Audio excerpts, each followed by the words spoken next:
So hello hello hello today we are here at बकवास सारा शायद बोल के नहीं।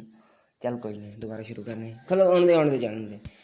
चलो जी, क्योंकि आज हमारी पहली ये पॉडकास्ट है तो क्यों ना कुछ बातें कर ली जाए, मैं कह रहा था। लेकिन बात दरअसल ये है कि मैं थोड़ा शर्मा भी रहा हूँ आज। तो बेसिकली मोटा मोटा खाता ये है कि हम आपसे बातें किया करेंगे और थोड़ी क्रिकेट रिलेटेड न्यूज़ आपको दिया करेंगे। और भूलिए अगर मैं थोड़ी बहुत गलती करूं, क्योंकि ये मेरा शार है गलतियां करना। तो चलो फिर शुरू करते हैं। तो यहाँ पर टॉपिक्स लिखे हुए हैं, तो चलो एक एक करके टॉपिक्स की तरफ चलते हैं। तो सबसे पहले हम आईपीएल की बात करते हैं। अब चूँकि इंडिया में आईपीएल चल रहा है, तो जितनी जैसी हालत आईपीएल की हुई पड़ी है ना, तो आईपीएल को हम इंडियन प्रीमियर लीग की बजाय इंजरी प्रीमियर लीग कहना पसंद करेंगे, क्योंकि most of the players are injured in this league.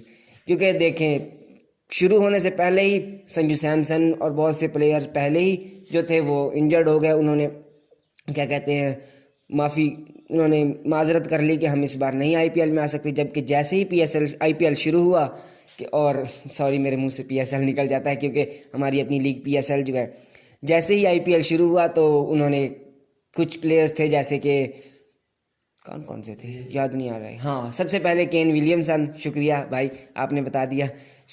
सबसे पहले केन विलियमसन और उसके बाद रीस टॉपली। फिर बात शुरू करें तो अभी कल ही के मैच में बेन स्टोक्स, मोइन अली और डिफरेंट प्लेयर्स और भी हैं। जैसे कि उनका भी था एक प्लेयर जोफ्रा आर्चर, वो भी नहीं थे। ये कहा जा रहा है कि बहुत सारे प्लेयर्स जो हैं वो इंजर्ड भी हो गए हैं। चलो आगे फिर बात करते हैं हम। भूल गया हूँ मैं जो भी करनी है बात, लेकिन फिर भी हम बात करेंगे आगे। हाँ, बात की जाए केन विलियमसन की, तो आपको टेंशन लेने की ज़रूरत नहीं है। केन विलियमसन जो है, चूँकि वो कमिटेड थे आईपीएल में आने के लिए, तो उन्हें अपने पूरे पैसे अदा कर दिए जाएंगे। तो भाई साहब घर बैठ के मैच देखेंगे, अपना इलाज करवाएंगे और पूरे पूरे पैसे भी पाएंगे। और जहाँ तक केन विलियमसन के वर्ल्ड कप में शमूलियत की बात है, वो भी अभी तक डेंजर में है। हो सकता है कि वो इस बार भी वर्ल्ड कप में ना हो, क्योंकि उनका ये लास्ट वर्ल्ड कप था एज अ कैप्टन। तो मुझे लगता है उन्हें ये मिस करना पड़ेगा। दूसरी तरफ बात करें, बहुत सारे प्लेयर्स जो हैं वो पीएसएल में परफॉर्मेंस की वजह से आईपीएल ने बहुत महंगे दामों उन्हें ख़रीद लिया। और जब वहाँ पे परफॉर्मेंस नहीं आ रही तो सारे कहते हैं हा ये जो है ये वहाँ पे सारी कर रहे थे और यहाँ पर इनकी तो बिल्कुल वो ही नहीं आ रही परफॉर्मेंस। बात की जाए रायली रोसो की, तो उनकी भी परफॉर्मेंस नहीं आ रही। जबकि हैरी ब्रूक, बिल्कुल उनकी भी परफॉर्मेंस नहीं निकल के सामने आ रही 2 मैचों में। और रायली रोसो तो 3 मैचों में लगातार फेल होते गए हैं। तो चलो ये मुझे लग रहा है कि पाकिस्तानी टीम की आहें लगी हैं इन्हें। जो उस हैरी ब्रूक को तो लाहौर कलंदर्स वालों की आहें लगी हैं, जो कह कर नहीं आए ना। फिर आहें तो लगना। अगर कलंदरों के साथ आप मजाक करेंगे तो फिर इस तरह की हरकतें तो आपके साथ होती ही रहेंगी इंशाल्लाह अज़्ज़ा वजल। ओके, मैं बद्दुआ नहीं दे रहा, लेकिन मेरे मुंह से ये निकल गया। चलो कोई नहीं, अब आगे बढ़ते हैं। हाँ, काउंटी काउंटी चैम्पियनशिप हो रही है इंग्लैंड में। तो वहाँ पर हैदर अली मिक्की आर्थर की कोचिंग में खेल रहे हैं। तो पहले मैच में तो उन्होंने तकरीबन 26 स्कोर ही मारे थे, जबकि सेकेंड इनिंग में उन्होंने तकरीबन 63 कुछ स्कोर बनाए हैं। चलो कुछ ना कुछ तो आ ही गया है ना उनकी फॉर्म में। कुछ तो अच्छा हुआ हैदर अली के लिए भी, इतने वक्त से बेचारे क्राइसिस में जा रहे थे। चलो मुझे तो लगता है ये इनके कैरियर के लिए एक टर्निंग पॉइंट होगा और वो एक अच्छे प्लेयर बनकर काउंटी चैम्पियनशिप से वापस लौटेंगे। जबकि इमाद वसीम भाई साहब की मुझे अभी तक नहीं समझ आ रही। इन्होंने पहले भी ऐसी ही कुछ हरकतें की थी जिसकी वजह से ये टीम से बाहर थे। अब फिर से ये टीम में आए हैं तो इन्होंने कह दिया अगर मुझे अब टीम से बाहर निकाला गया तो मैं लीगल एक्शन लूँगा। अरे भाई, काहे का लीगल एक्शन आप लेंगे? किस चीज़ का लीगल एक्शन आप लेंगे? इस तरह की हरकतें ना करें तो आपको टीम से बाहर कौन रखेगा? आपने पीएसएल शुरू होने से पहले भी वैसे ही कहा था कि हमने जो थे सारे सेल्फिश प्लेयर्स को बाहर किया है और मैच विनर्स टीम में शामिल किए हैं। जबकि सेल्फिश प्लेयर्स में आप कौन किसको कहना चाहते थे, क्योंकि सिर्फ एक ही प्लेयर था जो आपकी फ्रेंचाइज को छोड़ के गया था, बाबर आजम। तो आप बाबर आजम को सेल्फिश कहना चाहते हैं तो भाई साहब अपना जाके इलाज करवाएं, और कोई बात नहीं है। और दूसरी बात, जो आपने match winners, so called match winners add किए थे ना अपनी टीम में, उन्होंने मैच तो विन कराया मगर आपको नहीं, दूसरी टीमों को है। आई ना समझ? तो अब आपकी PSL में परफॉर्मेंस तो अच्छी हुई, उसके बाद आपने अफ़गानिस्तान के ख़िलाफ़ सीरीज़ में भी काफ़ी अच्छा परफॉर्म किया, लेकिन अब आप इस तरह की बातें करेंगे तो फिर आप एक कोने में लग के खड़े हो जाएंगे और आपका कोई हाल अहवाल पूछने वाला नहीं होगा। तो बराए मेहरबानी अपनी इस तरह की बातों से गुरेज ही किया करें तो अच्छी बात है। तो चलो आगे बात करते हैं। ओ हाँ, न्यूजीलैंड की टीम आ रही है। मोस्ट ऑफ द प्लेयर्स तो उनके हैं नहीं, और जो बेचारे एक आध हैं उनमें जिमी नीशम ही है जो जाने खिलाड़ी हैं, बाकी तो कोई खिलाड़ी है भी नहीं उनकी टीम में। टॉम लाथम तो है लेकिन वो कोई ऐसा मंजा हुआ T20 का खिलाड़ी है नहीं, जबकि दूसरी तरफ बाकी जो प्लेयर्स हैं वो मेरे ख्याल में थोड़े यंग हैं। जैसे कि मुझे लग रहा है जैसी ये टीम आ रही है ना, पाकिस्तान ने इनको वाइट वॉश कर देना है, क्योंकि पिछली बार जब हम, क्यों फिर सारे कहेंगे कि पाकिस्तान ने इन्हें बच्चों को धोया, C टीम थी, D टीम थी। और जब हम अफ़गानिस्तान से हारे थे तो सब ने ये नहीं कहा था कि कितनी हमारी इमेच्योर टीम थी, सब ने यही कहा था कि भाई पाकिस्तान अफ़गानिस्तान से हार गया, पाकिस्तान को अफ़गानिस्तान ने सीरीज़ हरा दी। वो तो शुक्र है आखिरी मैच में इफ्तिखार अहमद की और शादाब खान की अच्छी इनिंग्स की वजह से हम वाइट वॉश होने से बच गया। और बॉलर्स तो हमारे पहले ही अच्छे रहते हैं। नसीम शाह का कुछ हो रहा है कि बेचारे अफ़गानी उन्हें बिला वजह ही कर रहे हैं। चलो 2 छक्के उन्होंने मार दिए, उन्हें क्यों बिला वजह क्या कर रहे हैं, क्या कहते हैं उसे, याद मुझे फिर भूल गया। निशाना बनाना को क्या कहते हैं?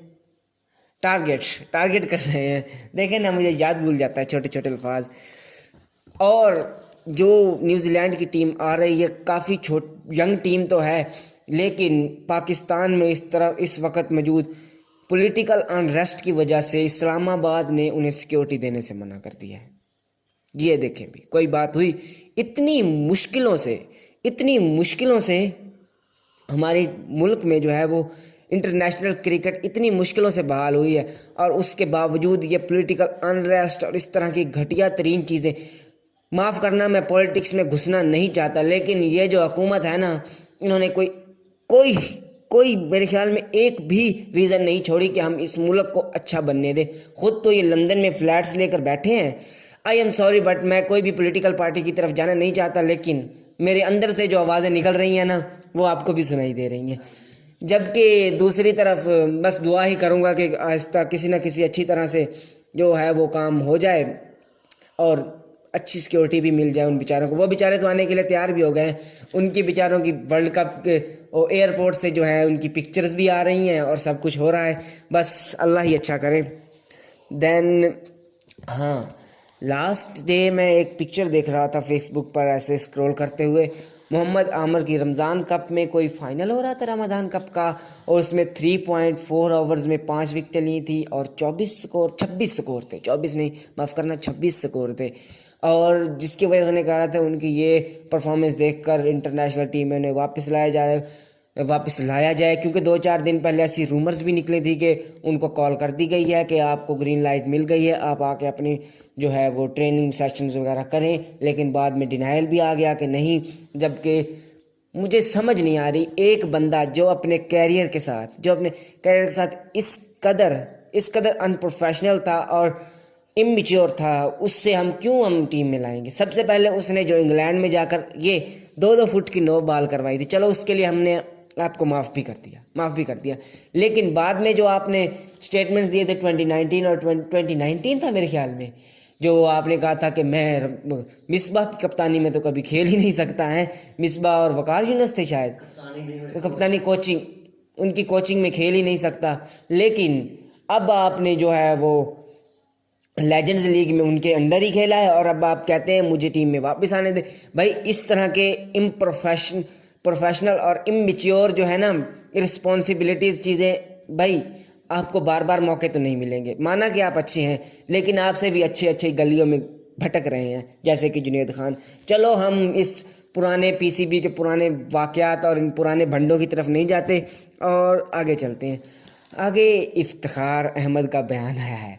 वो थोड़ा सा फ़नी और थोड़ा सा मज़ेदार किस्म का बयान है, तो मैं चाहता हूँ कि आपको ज़रा विस्तार पूर्वक यानी कि ज़रा एक्सप्लेन करके बताया जाए। ठीक है, तो इफ्तिखार अहमद ने कहा that I am a young boy, कि मैं एक जवान लड़का हूँ, प्लीज़ मुझे चाचा चाचा कहना बंद करें, खुदा का वास्ता है। अब तो मेरा बेटा भी मुझे घर में चाचा बुलाता है, और थोड़ी शर्म कर लिया करें आप भी यार। बाबर आजम, आपने उसे चाचा कह तो दिया, लेकिन स्टम्प्स के माइक ने उसे इतना वायरल किया है ना बेचारे को, इतना वायरल किया है ना बेचारे को, बेचारे का अंदर से हर्ट होता है कि मैं अभी जवान हूँ, अभी तो मैं जवान हूँ और मुझे अभी बूढ़ा कर दिया। अभी अभी तो मेरी बेटी पैदा हुई है और ये कैसी कैसी बातें कर रहे हैं।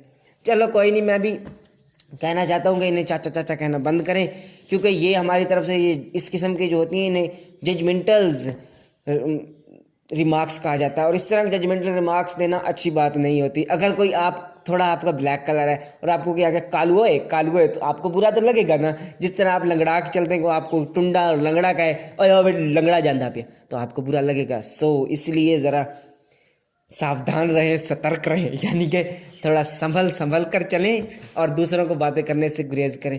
फ़िलहाल मेरे ख्याल में आज के लिए इतनी ही खबरें थी। तो चलो, मेरे ख्याल में आज के लिए इतनी ही खबरें थी। चलिए फिर चलते हैं, अब बंद करते हैं। हम वीक में 2 दिन आया करेंगे, आपको अच्छी खासी इन्फॉर्मेशन। अगर मुझे वक्त मिला तो हम अपने साथ दोस्तों को भी बुलाएंगे जो हमारे साथ डिस्कशन किया करेंगे। और याद रखना, हम पाकिस्तान वर्सेस न्यूजीलैंड की ये जो सीरीज़ है, इसमें इंशाल्लाह रोज़ आपको शाम को एक अच्छी वीडियो मिला करेगी। तो टिल देन अल्लाह हाफिज़, और हम मिलते हैं आपको नेक्स्ट वीडियो में। Will catch you in the next one. टोके अल्लाह हाफिज़, बाय बाय, टेक केयर।